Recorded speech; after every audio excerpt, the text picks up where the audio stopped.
අයිබෝවන් සුබ සන්ධ්‍යාවක් අද දෙසැම්බර් මාසේ 31 වෙනිදා 2025 අවුරුද්දේ අන්තිමටම වෙන්න තියෙන.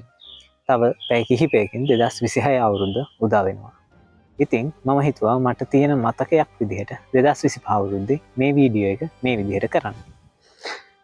ඉතින් 2025 අවුරුද්දේ ජනවාරි 1 වෙනිදා ඉඳලා දෙසැම්බර් 31 වෙනිදා වෙනකම් ඔයාලා අපි හැමෝම ජයග්‍රහණ අරගනිපු අය ඇති, ඒ වගේම පරාජය වෙච්ච අය ඇති, ජීවිතය සාර්ථක කරගනිපු අය ඇති, අසාර්ථක වෙච්ච අය ඇති. ඉතින් මම හිතනවා අපි හැමෝම සාර්ථකයි. මොකද අපි මේ වෙනකන් ජීවත් වෙමින් ඉන්නවා. ඒක නිසා මම හිතනවා අපි හැමෝම සාර්ථකයි කියලා. මම හිතනවා 2026 අවුරුද්දත් මේ විදිහටම සාර්ථකව අපි හැමෝන්ටම සතුටෙන් ඉන්න පුළුවන් අවුරුද්දක් වේවි කියලා. ඉතින් මම පොඩි කතාවක් කියන්න. මේක නම් මාධ්‍ය ශාස්ත්‍රයෙන් අය හොඳට දන්න කතාවක්. නොදන්න ඇත්ත ඇති. ඒක නිසා මම මේ කතාව කියන්න. මේක ඇවිල්ලා ඩොන්කීස් තියරි. මේකෙන් ඔයාලගේ ජීවිතය හැක් වෙන්න පුළුවන්. ඩොන්කීස් තියරි එකේදී කියන්නේ එක්තරා කාලෙක එක්තරා ගමක එක්තරා ගෙදරක හිටියා බූරුවෙක්. ඒ බූරුව හිටියේ ගහක ගැට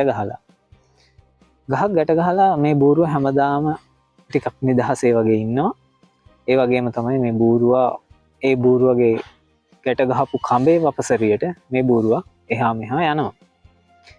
මේක දවසක් දැක්කා ඔතනින් ගියපු ඒ ගමේ මිනිස්සෙක්. ඒ මිනිස්සයා කල්පනා කරා මේ බූරුව කොහොමත් නිදහසේ ඉන්නේ, මේ බූරුවගෙන් වැඩක් ගන්නෙත් නැහැ. ඒක නිසා මේ බූරුවව ලිහන්න ඕන කියලා. හැබැයි ඉතින් මේ බූරුවගේ කතාව දන්නේ බූරුවගේ අයිතිකාරයා විතරයි. බූරුවගේ අයිතිකාරයා හැමදාම රැට මේ බූරුවගේ කරේ බර ගැට ගහගෙන වෙනදාම යනවා.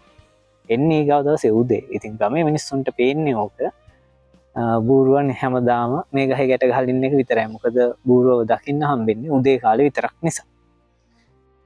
කොහොම හරි අර විදිහට කල්පනා කරපු මේ මිනිස්සයා මේ බූරුවව ලිහලා දානවා. බූරුවත් ඉතින් ටික වෙලාවක් ওই ගහ වටේම කරකැවි ඉඳලා මේ බූරුවා ඒ අල්ලපු ගෙදරක ගොවිපලකට පනිනවා. මේ ගොවිපලට පැනලා මේ බූරුවා සම්පූර්ණයෙන් මේ ගොවිපලේ තිබිච්ච කොරටු සම්පූර්ණයෙන්ම විනාශ කරලා දානවා. ඉතින් මේක දකිනවා මේ ගොවිපලේ අයිතිකාරයා. ගොවිපලේ අයිතිකාරයා මේ බූරුවට වෙඩි තියලා මරනවා. ඉතින් මේක ටික වෙලාවක් ගියාට පස්සේ ආරංචි වෙනවා බූරුවගේ අයිතිකාරයා. බූරුවගේ අයිතිකාරයා මොකද කරන්නේ? තුවක්කුවක් අරන් ඇවිල්ලා අර ගොවිපලේ හිමිකාරයව මරලා දානවා. ඉතින් මේකත් බලන් ඉඳපු ඒ ගොවිපලේ ගෙදර හාමිනේ එයාගේ ළමයි ටිකයි කියනවා කතා කරලා බලපල් ළමයිනේ උඹලගේ තාත්තට වෙඩි තියලා මැරුවා. ඒක නිසා අපි පලිය ගන්න ඕන කියලා. ඉතින් ඊට දවස් කීපයකට පස්සේ බූරුවගේ අයිතිකාරයා වෙනදාම යනවා හැමදාම වගේ රෑ කාලේ. ඉතින් ගොවිපලේ ගෙදර කට්ටිය එකතු වෙලා ඉතින් මේ බූරුවගේ අයිතිකාරයාගේ ගෙදරට ගිනි තියනවා. ඊළඟ දවසේ උදේ බූරුවගේ අයිතිකාරයා ගෙදරට එනකොට සම්පූර්ණ ගෙදරම ගිනිබත් වෙලා ගෙදර අයත් ගින්නට අහු වෙලා මැරිලා. ඉතින් මේකට ගොඩක් තරහ ගියපු බූරුවගේ අයිතිකාරයා මොකද කරන්නේ? ගිහිල්ලා වෙඩි තියලා අර ගෙදර ඉඳපු ඔක්කොම ටික මරලා දානවා. ඉතින් නීතියනුත් කට්ටි පැන ඉන්න මේ බූරුවගේ අයිතිකාරයට දවසක් හම්බෙනවා අර බූරුවව ලිහපු මිනිස්සයව.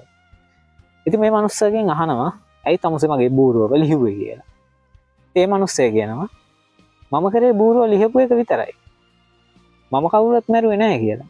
ඉතින් බූරුවගේ අයිතිකාරයා කියනවා ඒ වෙලාවේ තමුසේගේ බූරුව තමුසේ ගාව තියාගෙන මගේ බූරුව මම ගාව තියාගත්තා නම් මේ ප්‍රශ්න මොකුත් නැහැනේ කියලා. ඉතින් ඔන්න ඕකයි බූරුවගේ තියරි එක. ඉතින් මේ තියරි එකෙන් ජීවිතයට ගන්න හිතන්න ගොඩක් දේවල් තියෙනවා. හැබැයි මේක කියවෙන්නේ ව්‍යංගාර්ථයෙන්. ඉතින් හිතන එක ඔයාලට ඉතුරු කරලා ඊළඟ එපිසෝඩ් එකේදී අපි හම්බෙමු. එහෙනම් අදට ගිහින් එන්න. ලබන සතියේ හමු වෙමු. මම සිලයිර විජේනායක. 2026 අවුරුද්ද ඔබට සුබ.